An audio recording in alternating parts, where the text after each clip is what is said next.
Hey everybody, this is Claire, and this is Small Joyful Things. Sorry I haven't put many videos up lately. I've actually been recovering from COVID and a few other things, so it's been quite tricky to actually get back to doing videos again.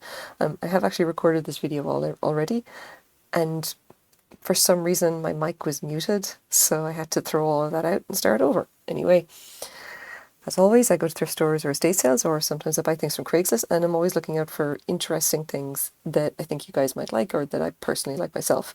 Then I bring them home, try and find out as much as I can about them, and then I tell you guys about them. So this is what I've got today. I have this bowl. You can see it's incredibly interesting. It's got all these bubbles in the middle of it. Art glass, obviously, hand-blown art glass. Has this wonderful optical effect.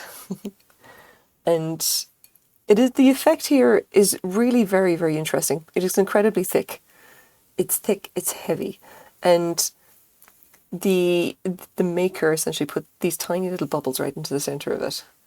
Now, the bowl itself is incredibly well made. I picked it up for $4, and I think I hope you could see why I bought it for $4, because I really just thought it was something quite interesting and quite different. There is quite a bit of wear to the base, which I'm not sure you can actually see under the lights here. Maybe a little hard to see, but there are scratches that would be consistent with wear. And this is unusual, because as soon as I picked this up, I thought, this says mid-century Scandinavian to me. And I was very interested in it straight up. So before we actually get into anything further, let's measure it up. It is 6.5 inches across and about 1.5 inches high.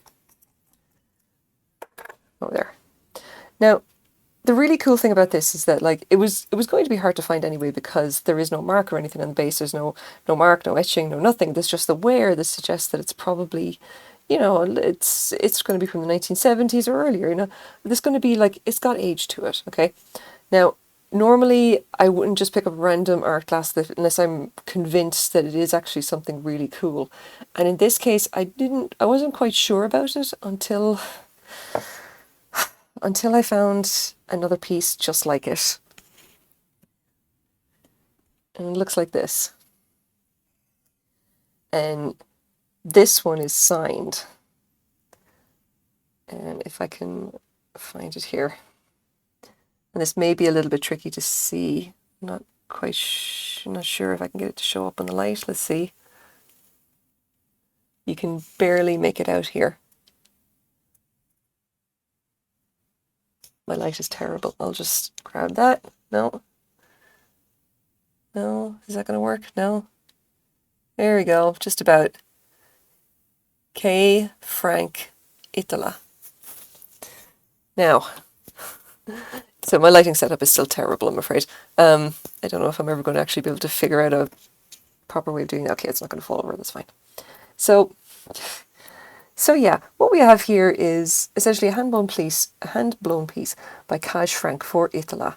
And these two, I just looked at them and thought they were exactly the same. They've got to be from the same maker. And then I turned it over, saw the signature, and I thought, wow, it's Kaj Franck. Okay, I'm going to just take that. And I have to say, I'm an idiot, because I paid $3 for this, walked out of the store, and then realised that this massive seam here was not in fact part of the design. It is a massive, massive crack that someone has repaired. Now, fair dues to them, they did quite a good job, and you wouldn't look at it from first glance and think, oh, that's actual damage. Like, it's a very straightforward, clean break. Yet it is still a break. It is a clean break straight through it. And yeah, this I essentially, I bought it because I really wanted it to be Kaj Franck, and I was like, oh, it's going to be so cool that I'm going to, you know, I'll be able to do a video and everything. And then looked afterwards and thought, yeah, I'm being stupid. Yes, it's signed. It's by Kaj Franck. It's completely broken in half, and someone glued it back together. Obviously, because it's a piece signed by a famous mid-century modern Scandinavian designer. But anyway, these are definitely the same. They're the same thing. They're both it's called the soda glass or blister glass. And Kaj Franck was basically doing these in the 1950s. And I've seen one or two examples like this. I'll show you what I got anyway.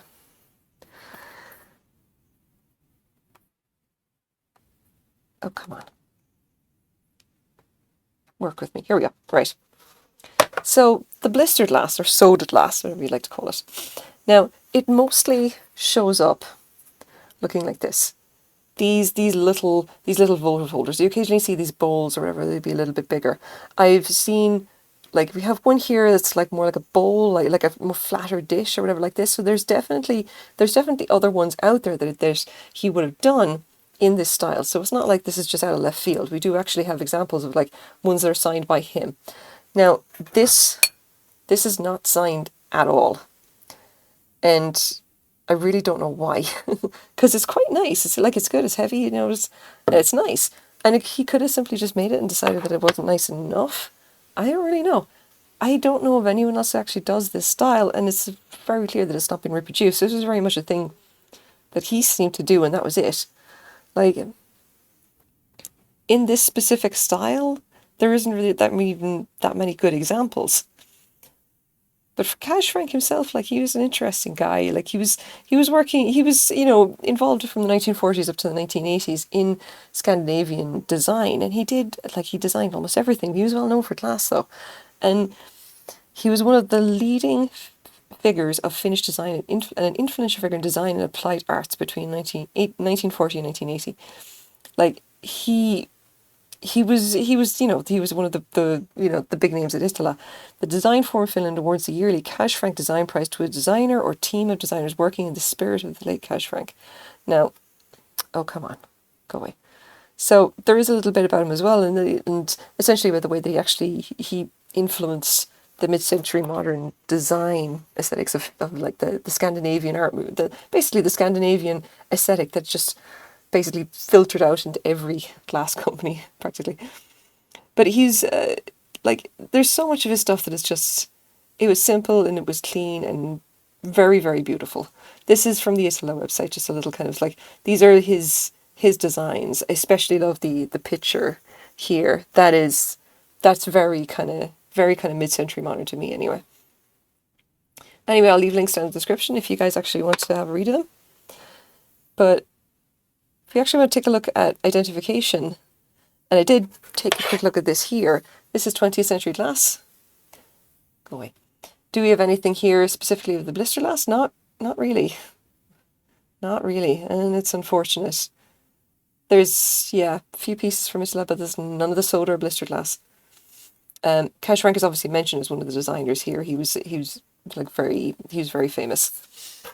But I mean, this is still pretty cool. It's an unusual set, but it's definitely pretty cool. The fact that I found them at the same place at the same time definitely suggests that there was a collector. I found one or two other pieces of Scandinavian glass as well in the same trip. So definitely a collector essentially donated some of their collection, or, as could possibly be the case, somebody died. It does happen. This one, like, the unfortunate thing is that this is basically worthless. It's broken straight through. Nobody is going to want this. I've decided that I'm going to keep it as a reminder that I really should check pieces a little more closely and not get overly excited just because something is signed by a famous designer. Because if you actually want to take a look at what are these actually worth, and as we all know, I do love my Scandinavian, mid-century modern glass. But we have one here, sold in April. We have $36 plus shipping, a Kaj Franck style soda, blah, blah, blah, blah, blah. Now, style. This one's actually signed by him. But that's sold for $36 Canadian. If we actually take a quick look at it, just complete, any item at all.